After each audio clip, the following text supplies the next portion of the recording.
Hi friends, phrasal verbs ఈ వీడియోలో నేర్చుకోబోతున్నాము. ఈ వీడియో చాలా ఇంట్రెస్టింగ్గా ఉండబోతుంది. స్కిప్ చేయకుండా పూర్తిగా చూడండి. Why we let's start the video. Put on. Put on అంటే వేసుకొను, ధరించడం, పూయడం, రాసుకోవడం లేదా నటించడం లాంటి డిఫరెంట్ వేస్లో పుట్ ఆన్ అనే వర్డ్ని యూజ్ చేయడం జరుగుతుంది. పుట్ ఆన్ అనే వర్డ్ని ఎలా యూజ్ చేస్తామో చూద్దాం రండి. ఆమె తన కోటు వేసుకుంది. దీన్ని ఇంగ్లీష్లో ఎలా చెప్పండి? She put on her coat. తన కోట్ని ధరిస్తుంది, వేసుకుంటుంది. ధరించినప్పుడు కానీ వేసుకున్నప్పుడు కానీ పుట్ ఆన్ అనే వర్డ్ని యూజ్ చేయాలి. బయటకు వెళ్ళే ముందు నీ బూట్లు వేసుకోండి. దీన్ని ఇంగ్లీష్లో ఇలా చెప్పండి? Put on your shoes before going out side. ఇక్కడ బూట్లు వేసుకుంటున్నాడు కాబట్టి ఖచ్చితంగా మీరు పుట్ ఆన్ అనే వర్డ్ని యూజ్ చేసి ఇంగ్లీష్లో చెప్పాలి. నేను గత నెలలో బరువు పెరిగాను. దీన్ని ఇంగ్లీష్లో ఎలా చెప్పండి? I put on weight last month. ఇక్కడ బరువు పెరిగాడు అంటే పుట్ ఆన్ చేశాడు, అంటే బరువుని ఎక్కించుకున్నాడు. అలాంటప్పుడు మీరు పుట్ ఆన్ అనే యూజ్ చేయాలి. వెయిట్ని పెరిగినప్పుడు పుట్ ఆన్ అనే వర్డ్ని యూజ్ చేయాలి. ఆమె ముఖానికి మేకప్ వేసుకుంది. దీన్ని ఇంగ్లీష్లో ఇలా అంటారు? She put on makeup. అంటే తన ముఖానికి మేకప్ వేసుకుంది. పుట్ ఆన్ పెట్టుకుంది, తన ముఖానికి మేకప్ పెట్టుకుంది. కాబట్టి ఇంగ్లీష్లో మీరు ఇలా చెప్పండి? She put on makeup. Makeup వేసుకున్నప్పుడు కూడా పుట్ ఆన్ అనే వర్డ్ని యూజ్ చేయాలి. పిల్లలు ఒక చిన్న నాటకం ప్రదర్శించారు. దీన్ని ఇంగ్లీష్లో ఇలా చెప్తారు? The children put on a play. చిన్నపిల్లలు తమ ప్రదర్శనని ప్రదర్శిస్తున్నారు కాబట్టి ఇక్కడ పుట్ ఆన్ అనే వర్డ్ని యూజ్ చేయాలి. పుట్ ఆఫ్ అంటే పక్కన పెట్టుట లేదా వాయిదా వేయుట. ఇక్కడ సెంటెన్స్ చూద్దాం. నీ కోటు తీసేయి. దీన్ని ఇంగ్లీష్లో ఎలా చెప్పాలి? Put off your coat. నీ కోటును తీసేయి అనడానికి ఇక్కడ పుట్ ఆఫ్ అనే వర్డ్ని యూజ్ చేయడం జరుగుతుంది. ఇంతకుముందు ధరించడానికి, వేసుకోవడానికి పుట్ ఆన్ అనే వర్డ్ని యూజ్ చేయడం జరుగుతుంది. పుట్ ఆన్ ధరించడానికి, వేసుకోవడానికి పుట్ ఆన్ యూజ్ చేయడం జరిగింది. పుట్ ఆఫ్ అంటే తీసివేయడానికి పుట్ ఆఫ్ అనే వర్డ్ని యూజ్ చేయడం జరుగుతుంది. ఇక్కడ ఆపోజిట్ డైరెక్షన్లో పనులు జరుగుతున్నాయి. పుట్ ఆన్, పుట్ ఆఫ్, ధరించడం, తీసివేయడం. మీరు ఈజీగా గుర్తుపెట్టుకోవడానికి కూడా వీలవుతుంది. Put on, put off. అతను తన ప్రయాణాన్ని వాయిదా వేశాడు. ఇంగ్లీష్లో ఇలా చెప్తారు? He put off his trip. తన ప్రయాణాన్ని వాయిదా వేశాడు. అలాంటప్పుడు పుట్ ఆఫ్ అనే వర్డ్ని యూజ్ చేయాలి. తన ప్రయాణాన్ని విరమించుకున్నాడు. గెటప్. గెటప్ అంటే పైకి లేవడం. గెటప్ వర్డ్ని ఎలా యూజ్ చేస్తామో చూద్దాం. మంచం మీద నుండి లే. దీన్ని ఇంగ్లీష్లో ఇలా చెప్పండి? Get up from the bed. పైకి లేవడం. పైకి లేవడాన్ని గెటప్ అంటారు. అలాగే వేరే సెంటెన్స్ చూద్దాం. నేను ప్రతిరోజు ఉదయం 6 గంటలకు లేస్తాను. దీన్ని ఇంగ్లీష్లో ఇలా అంటారు? I get up at 6 AM.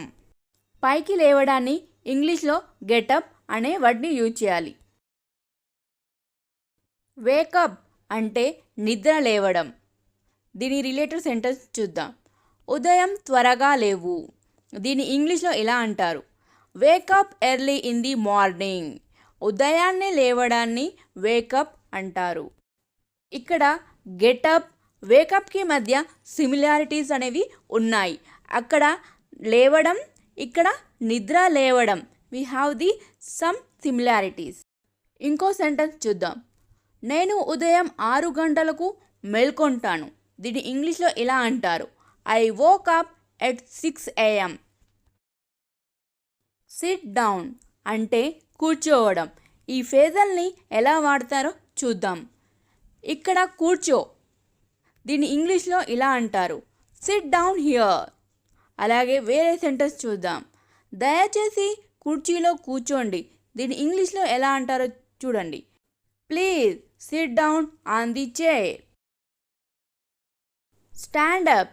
Stand up అంటే నిలబడడం. ఈ ఫేజల్ని ఎలా యూజ్ చేస్తామో చూద్దాం. దయచేసి లేచి నిలబడండి, దీన్ని ఇంగ్లీష్లో ఎలా అంటారు, ప్లీజ్ స్టాండప్.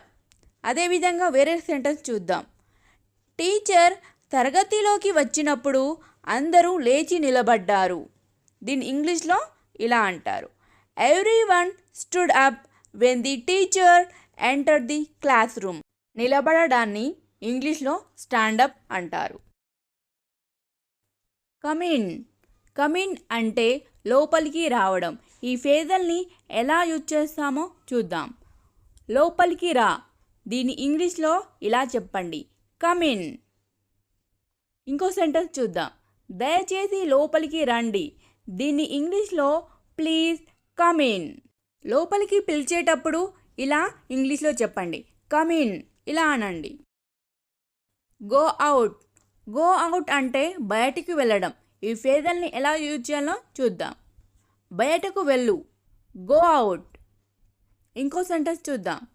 రాత్రి ఒంటరిగా బయటకు వెళ్ళవద్దు, దీని ఇంగ్లీష్లో ఎలా చెప్పండి, don't go out alone at night.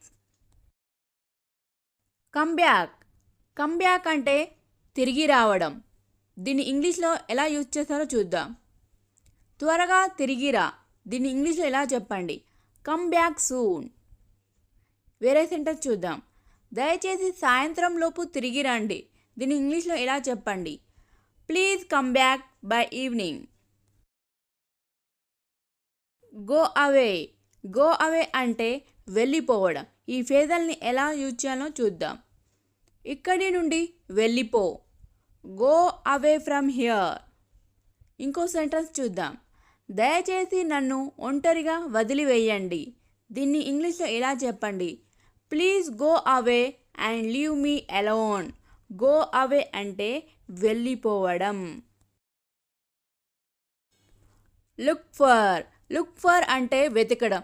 మీరు ఏదైనా వెతుకుతూ ఉంటే దాన్ని ఇలా చెప్పండి, లుక్ ఫర్ అని చెప్పండి. దీన్ని ఇంగ్లీష్లో ఎలా యూజ్ చేస్తారో చూద్దాం. నేను నా ఫోన్ కోసం వెతుకుతున్నాను, దీన్ని ఇంగ్లీష్లో ఎలా చెప్పండి, I'm looking for my phone. అలాగే వేరే సెంటెన్స్ కూడా చూద్దాం. ఆమె తన తాళాల కోసం వెతుకుతుంది, దీన్ని ఇంగ్లీష్లో ఎలా చెప్పండి, she is looking for her keys. ఏమైనా వెతకడాన్ని లుక్ ఫర్ అంటారు. Find out. ఫైండ్ అవుట్ అంటే తెలుసుకోవడం. ఏదైనా మీరు తెలుసుకోవడాన్ని ఇంగ్లీష్లో ఫైండ్ అవుట్ అంటారు. దీనికి రిలేటెడ్ సెంటెన్సెస్ చూద్దాం. నేను నిజం తెలుసుకోవాలనుకుంటున్నాను, దీన్ని ఇంగ్లీష్లో ఎలా చెప్పండి, I want to find out the truth. నిజాన్ని తెలుసుకోవాలనుకుంటున్నాడు కాబట్టి హీ ఫైండ్ అవుటింగ్ సంథింగ్. అదేవిధంగా వేరే సెంటెన్స్ చూద్దాం. ఆమె ఏమి జరిగిందో తెలుసుకుంటుంది, దీన్ని ఇంగ్లీష్లో ఎలా చెప్పండి, she found out what happened. ఏం జరిగిందో తెలుసుకోవడానికి ఆమె ప్రయత్నిస్తుంది. ఫైండ్ అవుట్ అంటే తెలుసుకోవడం. Give up. గివ్ అప్ అంటే వదిలివేయడం. దీని రిలేటెడ్ సెంటెన్సెస్ చూద్దాం.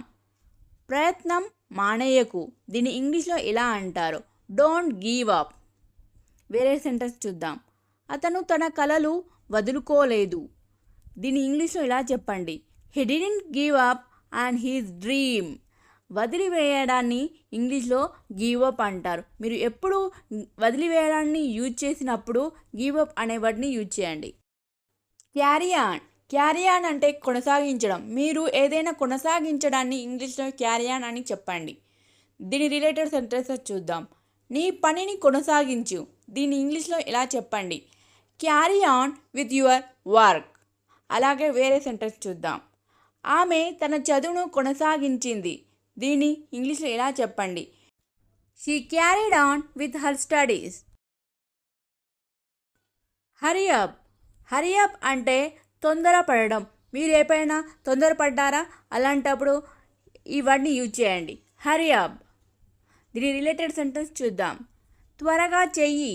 హరీ అప్. త్వరగా రా, మనకు ఆలస్యం అవుతుంది. దీన్ని ఇంగ్లీష్లో ఇలా చెప్పండి. Hurry up, we're getting late.